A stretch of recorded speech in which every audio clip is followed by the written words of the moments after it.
हर हर महादेव। शिव पुराण के इस एपिसोड में हम सुनेंगे रुद्र संहिता का 8वां अध्याय तथा उसके आगे के कुछ अध्याय।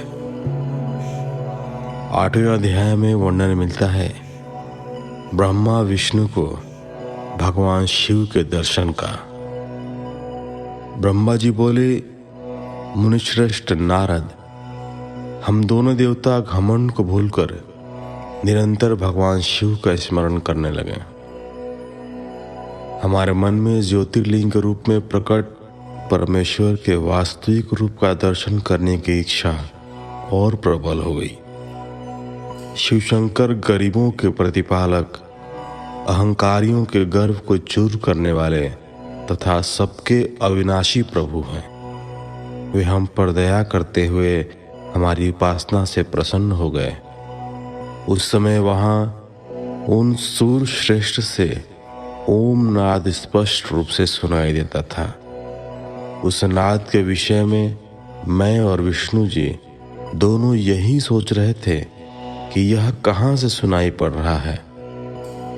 उन्होंने लिंग के दक्षिण भाग में सनातन आदि वर्ण आकार का दर्शन किया, उत्तर भाग में उकार का, मध्य भाग में मकार का और अंत में ओम नाद का साक्षात दर्शन एवं अनुभव किया।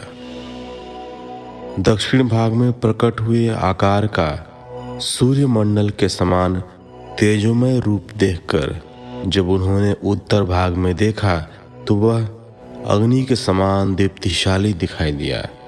तत्पश्चात ओम को देखा जो सूर्य और चंद्रमंडल की भांति स्थित थे और जिनके शुरू एवं अंत का कुछ पता नहीं था तथा सत्य, आनंद और अमृत स्वरूप परब्रह्म परायण ही दृष्टिगोचर हो रहा था। परंतु यह कहाँ से प्रकट हुआ है? इस अग्निस्तंभ की उत्पत्ति कहाँ से हुई है? यह श्री हरि सोचने लगे तथा इसकी परीक्षा लेने के संबंध में विचार करने लगे। तब श्री हरि ने भगवान शिव का चिंतन करते हुए वेद और शब्द के आवेश से युक्त हो अनुपम अग्निस्तंभ के नीचे जाने का निर्णय लिया। मैं और विष्णु जी विश्वात्मा शिव का चिंतन कर रहे थे। तभी वहां एक ऋषि प्रकट हुए। उन्हीं ऋषि के द्वारा परमेश्वर विष्णु ने जाना कि इस शब्द ब्रह्ममय शरीर वाले परम लिंग के रूप में साक्षात परब्रह्म स्वरूप महादेव जी प्रकट हुए हैं। ये चिंता रहित रुद्र हैं। परब्रह्म परमात्मा शिव का वाचक प्रणव ही है। वह एक सत्य परम कारण, आनंद, अकृत, परात्पर और परम ब्रह्म है। प्रणव के पहले अक्षर आकार से जगत के बीजभूत अर्थात ब्रह्मा जी का बोध होता है। दूसरे अक्षर उकार से सभी के कारण श्री हरि विष्णु का बोध होता है। तीसरा अक्षर मकार से भगवान शिव का ज्ञान होता है।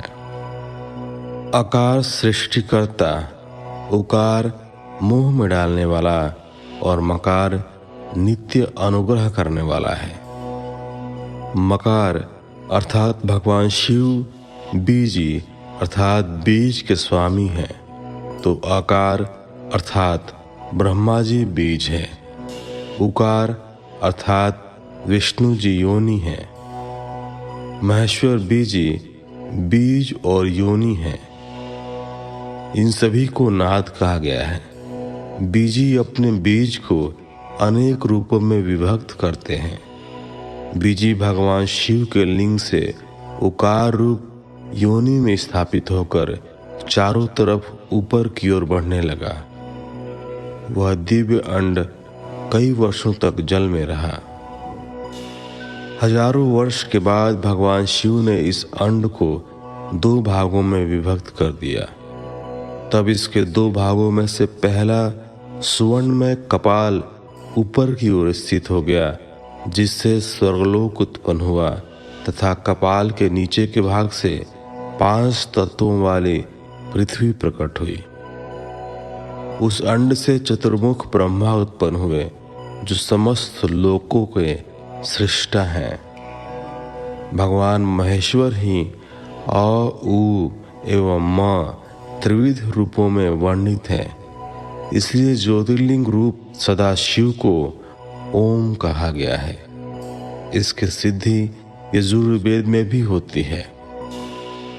देवेश्वर शिव को जानकर विष्णु जी ने शक्ति संभूत मंत्रों द्वारा उत्तम एवं महान अभ्युदय से शोभित भगवान शिव की स्तुति करनी शुरू कर दी।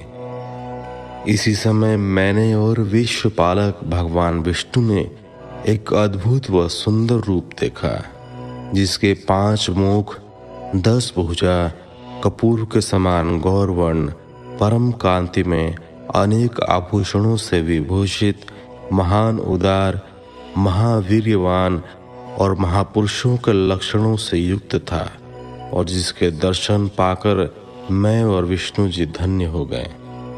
तब परमेश्वर महादेव भगवान प्रसन्न होकर अपने दिव्यमय रूप में स्थित हो गए। आकार उनका मस्तक और आकार ललाट है। इकार दाहिना और ईकार बड़ा नेत्र है। उकार दाहिना और ऊकार बायां कान है। ऋकार दायां और रीकार बायां गाल है। धीर ली उनकी नाक के छिद्र हैं। एकार और ऐकार उनके दोनों होंठ हैं। ओकार और औकार उनकी दोनों दंत पंक्तियां हैं। अन और अह देवादिदेव शिव के तालु हैं।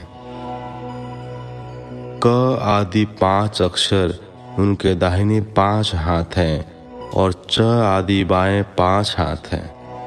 त और ट से शुरू 5 अक्षर उनके पैर हैं। पकार पेट है। फकार दाहिना और बकार बायां पार्श्व भाग है।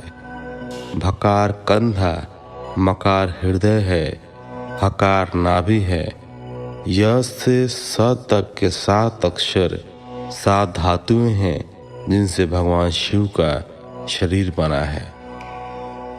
इस प्रकार भगवान महादेव व भगवती उमा के दर्शन कर हम दोनों कृतार्थ हो गए। हमने उनके चरणों में प्रणाम किया। तब हमें 5 कलाओं से युक्त ओमकार जनित मंत्र का साक्षात्कार हुआ। तत्पश्चात महादेव जी ओम तत्त्वमसि महावाक्य दृष्टिगोचर हुआ, जो परम उत्तम मंत्र रूप है। इसके बाद धर्म और अर्थ का साधक बुद्धि स्वरूप 24 अक्षरीय गायत्री मंत्र प्रकट हुआ, जो पुरुषार्थ रूपी फल देने वाला है। तत्पश्चात मृत्युंजय मंत्र, फिर पंचाक्षर मंत्र तथा दक्षिणामूर्ति व चिंतामणि का साक्षात्कार हुआ। इन 5 मंत्रों को विष्णु भगवान ने ग्रहण कर जपना आरंभ किया। ईशों के मुकुटमणि ईशान है, जो पुरातत्व पुरुष है, हृदय को प्रिय लगने वाले, जिनके चरण सुंदर हैं, जो सांप को आभूषण के रूप में धारण करते हैं, जिनके पैर व नेत्र सभी ओर हैं, जमुज ब्रह्मा के अधिपति, कल्याणकारी तथा सृष्टि पालन एवं संहार करने वाले हैं। उन वरदायक शिव की मेरे साथ भगवान विष्णु ने प्रिय वचनों द्वारा संतुष्ट चित्त से स्तुति की। 9वां अध्याय। देवी उमा एवं भगवान शिव का प्राकट्य एवं उपदेश देना। ब्रह्मा जी बोले, नारद, भगवान विष्णु द्वारा की गई अपनी स्तुति सुनकर कल्याणमयी शिव बहुत प्रसन्न हुए और देवी उमा सहित वहां प्रकट हो गए। भगवान शिव के 5 मुख थे और हर मुख में 3-3 नेत्र थे। मस्तक में चंद्रमा, सिर पर जटा तथा संपूर्ण अंगों में विभूति लगा रखी थी। 10 भुजा वाले गले में नीलकंठ, आभूषणों से विभूषित और माथे पर भस्म का त्रिपुण लगाए थे।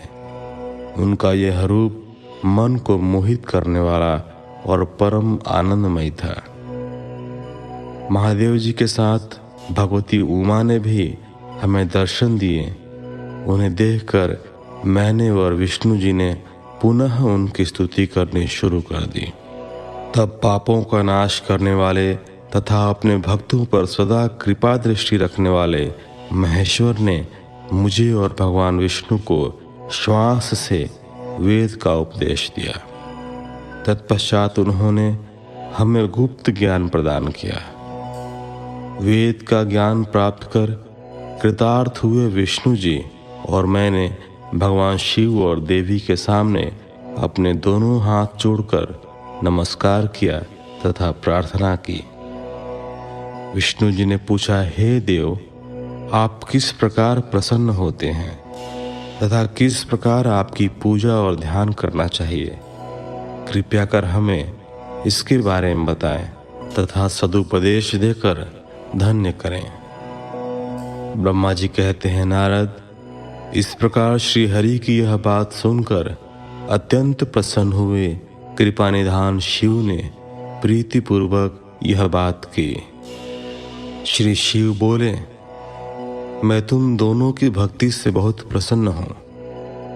मेरे इसी रूप का पूजन व चिंतन करना चाहिए। तुम दोनों महाबली हो। मेरे दाएं बाएं अंगों से तुम प्रकट हुए हो। लोकपिता ब्रह्मा मेरे दाहिने पार्श्व से और पालनहार विष्णु मेरे बाएं पार्श्व से प्रकट हुए हो। मैं तुम पर भली भांति प्रसन्न हूँ और तुम्हें मनोवांछित फल देता हूँ। तुम दोनों की भक्ति सुदृढ़ हो। मेरी आज्ञा का पालन करते हुए ब्रह्मा जी आप जगत की रचना करें तथा भक्त विष्णु जी आप इस जगत का पालन करें।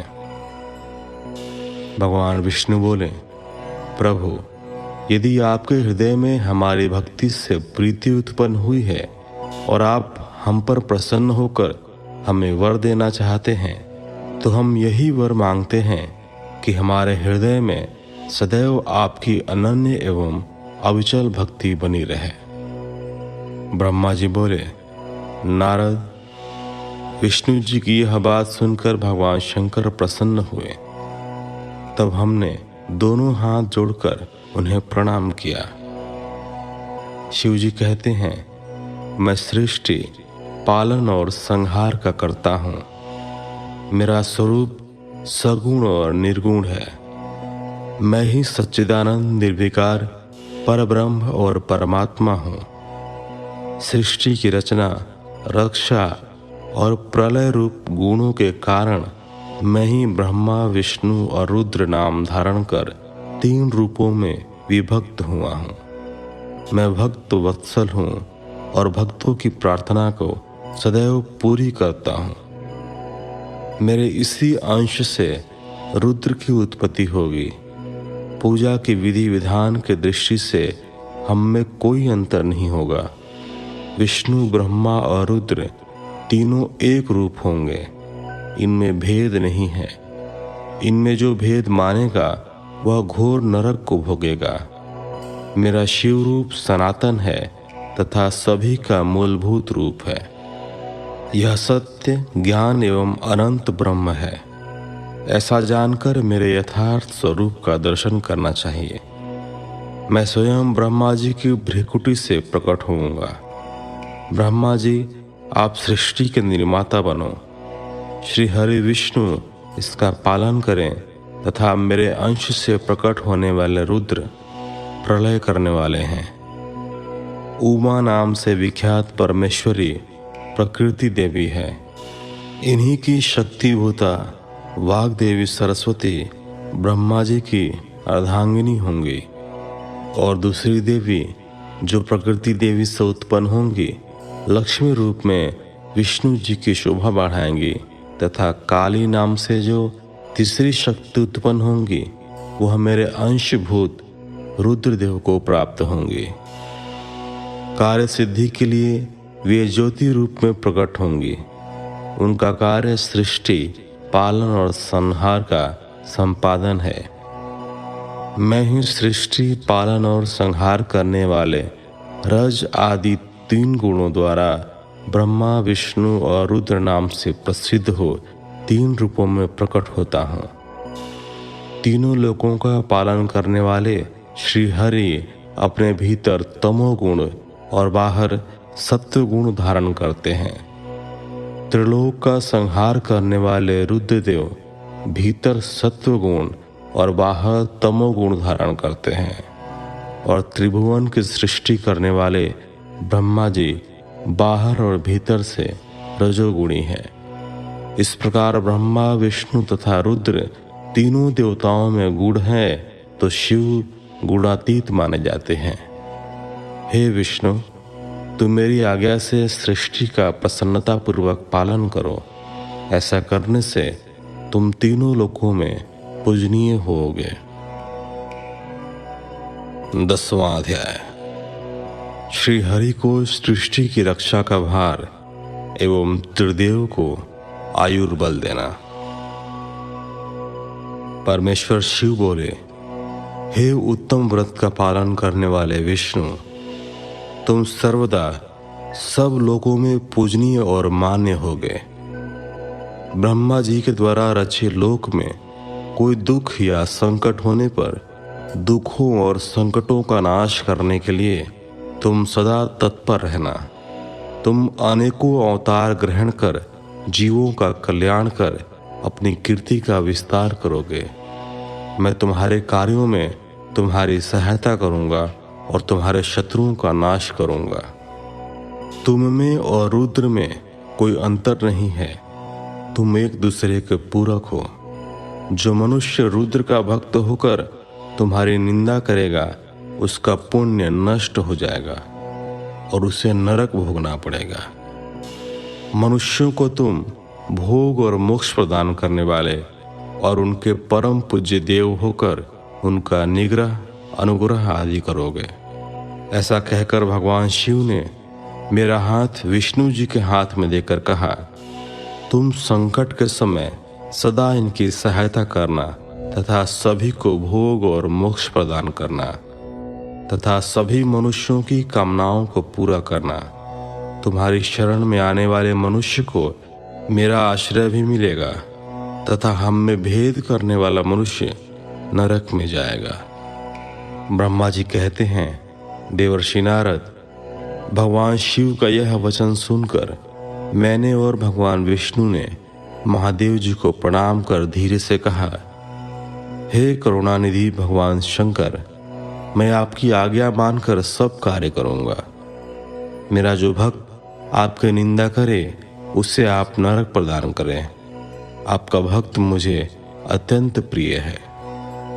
महादेव जी बोले, अब ब्रह्मा, विष्णु और रुद्र के आयुर्बल को सुनो। 4000 युग का ब्रह्मा का एक दिन होता है और 4000 युग की एक रात होती है। 30 दिन का एक महीना और 12 महीनों का एक वर्ष होता है। इस प्रकार के वर्ष प्रमाण से ब्रह्मा की 100 वर्ष की आयु होती है और ब्रह्मा का 1 वर्ष विष्णु का 1 दिन होता है।